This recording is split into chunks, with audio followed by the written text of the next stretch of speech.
before I found out I had cancer, I noticed that my tummy pushed out a little.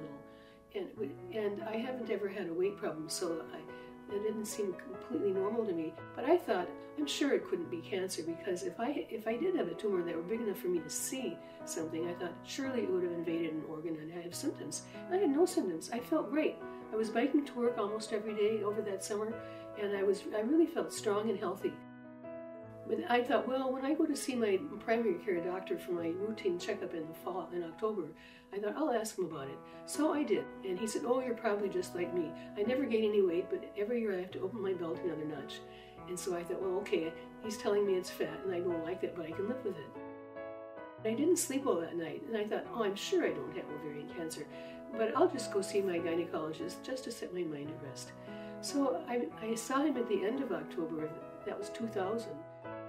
The CAT scan showed tumors on my ovaries and tumors and indication of spread to the peritoneum. So there's tumors. They're surely benign. I just couldn't believe that I had cancer. I felt like they pulled the rug out from under me. I just felt blindsided. I felt like my body betrayed me, and like I wasn't on firm ground anymore. It was like I was standing on shifting sands. And how can I control my life, or how can I regain my health? I didn't know. The following Monday I had surgery and then chemo, and I asked the doctor, I said, so is this the end of my life? I'm going to have surgery and chemo and then I die?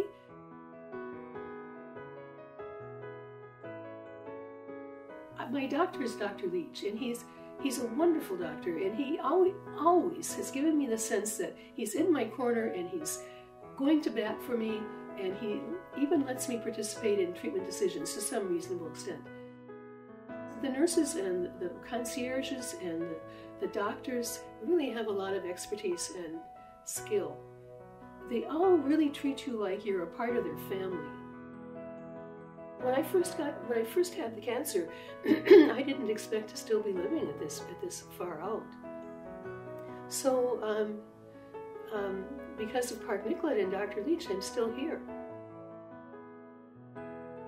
There will be days when you don't feel well, but there's days when anybody doesn't feel well, and you just kind of go with the flow.